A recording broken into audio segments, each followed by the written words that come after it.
You think school is a safe place? Just classrooms, lunch breaks, and boring lectures? Think again. Behind dark hallways, abandoned storage rooms, and forest trails just beyond the fence are stories no one dares to talk about.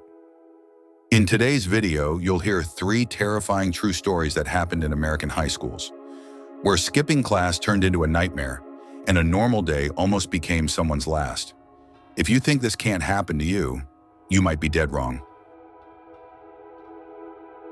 Story: The Stranger at the Trail's End. During the last semester of senior year at a high school in suburban Oregon, I, Brandon, had pretty much stopped caring about grades. My 2 close friends, Zach and Mason, and I often ditched class just to kill time. That day, we planned to sneak off during third period and walk to a nearby McDonald's. To avoid being seen by teachers or campus security, we decided to take the old forest trail behind the school. The one people always joked was haunted. About 10 minutes in, the woods started feeling off. The air was thick, the light dimmed like a storm was coming, and the sound of cracking twigs under our feet echoed too loud. Then we saw him, just standing there in the middle of the trail. He was a student, maybe a grade below us, wearing a ripped gray hoodie and jeans soaked in mud, his face pale as paper, and his hair was tangled with leaves and dirt. His eyes, red-rimmed, sunken, like he hadn't slept in days. Zach whispered, "Dude, that's Danny. He got suspended last semester, remember?" Mason called out, "Hey man, you all right?" Danny didn't answer right away. He just looked at each of us, like he was seeing through us. Finally, he muttered, "Do you guys believe in signs? Like, warnings?" The air turned icy.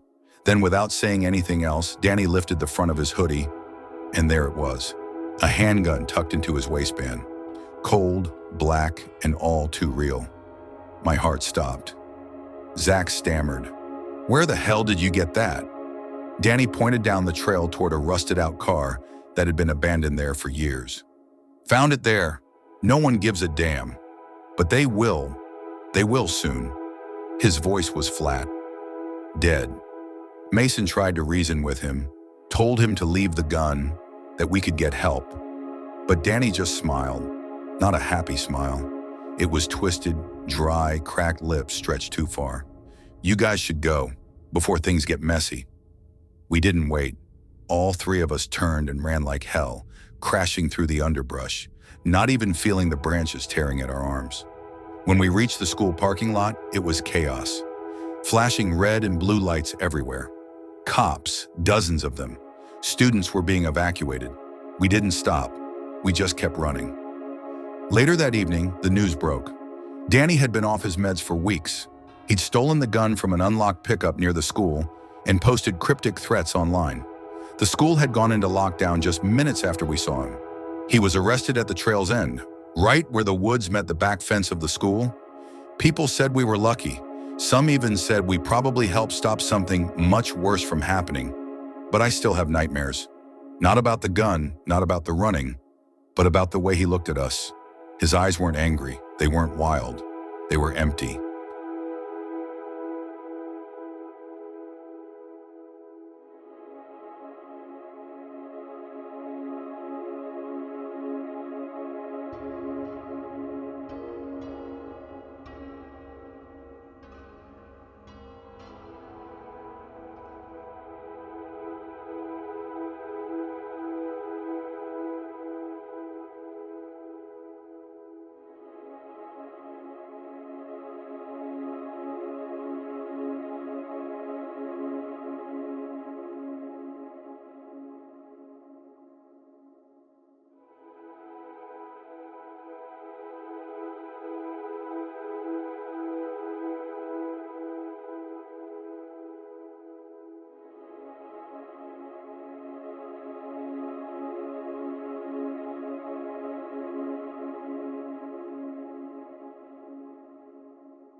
Story: The Door Behind the Stage. It happened one fall evening at Crestwood High School in Colorado. My friend Emily and I had volunteered to help set up the auditorium for the school's annual fall performance. The place was mostly empty, aside from an elderly janitor named Mr. Harris, who'd worked there for over 20 years and knew every corner of the building like the back of his hand. Around 8 p.m., Emily and I decided to take a bathroom break. Instead of using the main hallway, which was crowded with props and cables, we took a side corridor near the back of the auditorium, a part of the school that was rarely used anymore. The walls there were stained, the lights flickered constantly, and there was a strange draft that made the hallway feel off. As we passed an old maintenance room, the kind used for storing cleaning supplies and outdated security equipment, I noticed something weird. The door was slightly ajar, and just above it, an old security camera mounted to the ceiling was moving. Its red light blinked steadily, tracking us as we walked. "Did you see that?" I asked, my voice just above a whisper. Emily glanced up, frowned, and said, "That thing's supposed to be broken. This whole hallway hasn't been used in years." We didn't say much more, just turned around and headed back the way we came, hearts pounding a little harder than before. Back in the auditorium, we told Mr. Harris what we saw. His cheerful demeanor faded instantly. He looked genuinely concerned and muttered something under his breath before grabbing his keys. He insisted we go with him to check it out. When we returned to the hallway, the door to the maintenance room was shut tight, locked. Mr. Harris pulled out his keyring with shaking hands and reached for the knob. But before he could unlock it, he noticed the camera again. It was still following us. That's when he quietly said, "Stay behind me," and pulled out his phone to call the police. We hurried back to the auditorium and waited, the silence around us growing heavier by the minute. Emily gripped my hand the whole time. Neither of us spoke. We just stared at the stage lights dancing across the empty chairs, trying to distract ourselves. Then we heard it, a scream from the hallway, followed by a loud gunshot that echoed through the building like thunder. I couldn't breathe. My body froze.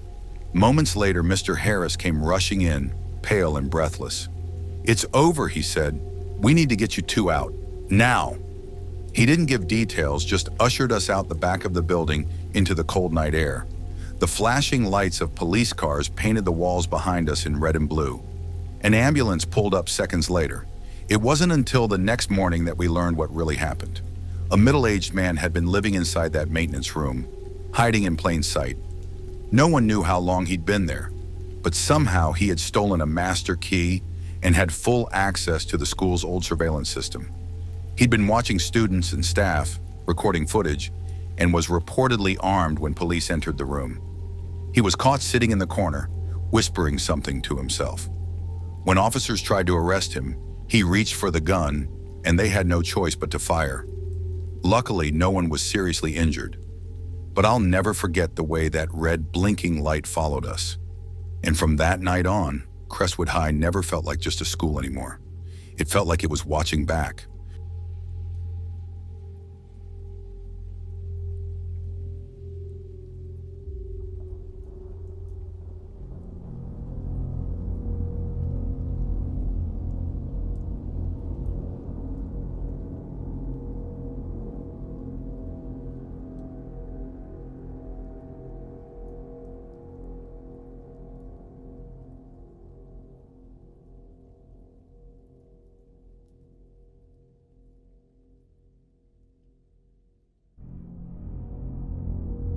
Three stories, three close calls with disaster.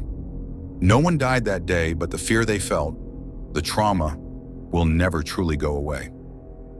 School isn't just a place to learn. Sometimes it's where you learn how to survive. So next time you see a cracked door, hear a scream in the woods, or catch someone staring from behind a mask, trust your instincts. Thanks for watching. If you've ever experienced something chilling at school, drop your story in the comments below. And remember, the darkness doesn't care if you're paying attention.